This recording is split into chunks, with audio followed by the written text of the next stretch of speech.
Argentina কি আসলেই ২০২৬ বিশ্বকাপের ফাইনালে হেরেছে নাকি তাদের হারতে বাধ্য করা হয়েছে? এটা কোনো সাধারণ হার নয় বন্ধুরা, এটা হতে পারে ফুটবল ইতিহাসের সবথেকে বড় ষড়যন্ত্র। আর এই কথা আমি একা বলছি না, স্বয়ং এঞ্জেল ডি মারিয়ার কথাগুলো শুনলে আপনারও রক্ত হিম হয়ে যাবে। ম্যাচের আগে মেসির সেই থমথমে মুখ, লিসান্দ্রো মার্টিনেজের নির্লিপ্ত চাহনি, সবই কি কোনো অশুভ সংকেত ছিল? আপনারা যারা ফুটবলকে ভালোবাসেন, মেসির সেই কান্নার মানে বোঝেন, তারা কিন্তু যে এই পেজ ফেসবুক ফলো করুন।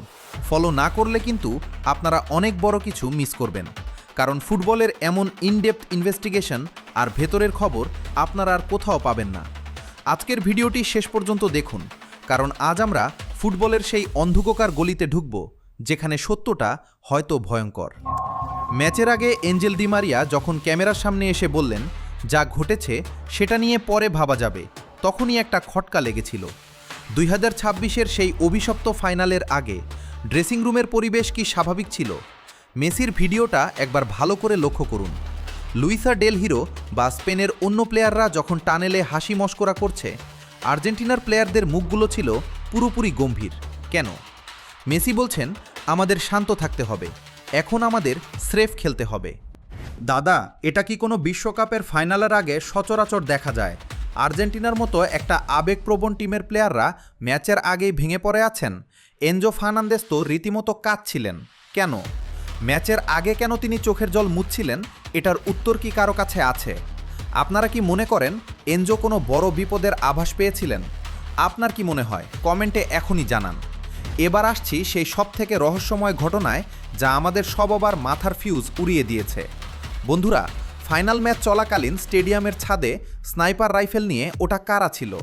হ্যাঁ, আমরা জানি হাই প্রোফাইল ম্যাচে নিরাপত্তা থাকে, কিন্তু স্নাইপারের সেই তাক করা রাইফেল কি কেবল নিরাপত্তার জন্য ছিল, নাকি আর্জেন্টিনার প্লেয়ারদের মানসিক চাপে রাখার কোনো নোংরা কৌশল?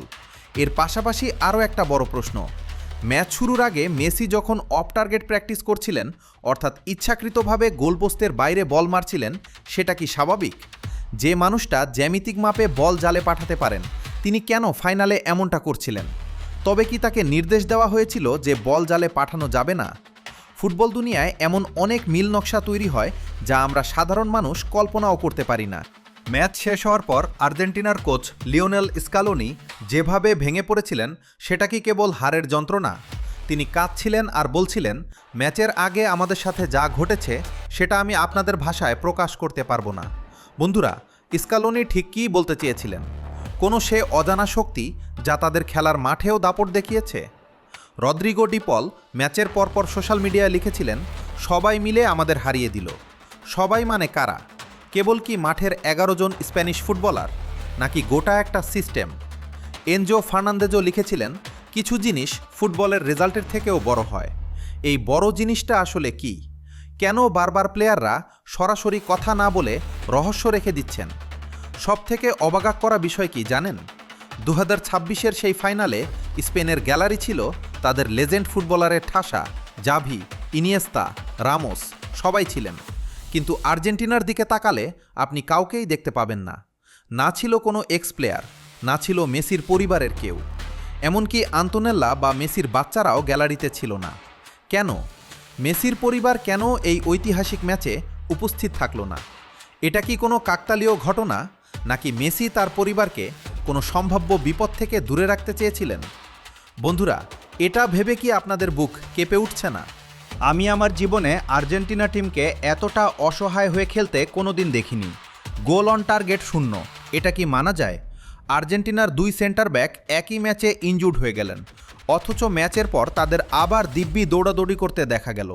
এইসব কি কেবল কাকতালীয়, নাকি এর পেছনে বড় কোনো গেম আছে যা আপনার আমার মাথার অনেক ওপর দিয়ে গেছে? মেসির চোখের জল কি কেবল ট্রফি হারানোর জন্য ছিল, নাকি ফুটবল নামক এই সুন্দর খেলাটা যে এভাবে কলুষিত হতে পারে সেই কষ্টের বহিঃপ্রকাশ? এখন আপনার পালা, আপনাদের কি মনে হয়? ২০২৬ ফাইনাল কি আসলেই এক সাজানো নাটক ছিল? আর্জেন্টিনা কি রাজনীতির শিকার? মেসি কি আমাদের কোনো সংকেত দিতে চেয়েছিলেন? আপনার মনের ভেতরে জমানো ক্ষোভটা আজ কমেন্ট বক্সে ঢেলে দিন। প্রতিটি কমেন্ট আমরা পড়ি, আর এই ভিডিওটা সবার সাথে শেয়ার করুন, যাতে গোটা বিশ্ব জানতে পারে ফুটবলের এই রহস্যময় পিঠটা। দেখা হচ্ছে পরবর্তী ভিডিওতে। জয় ফুটবল।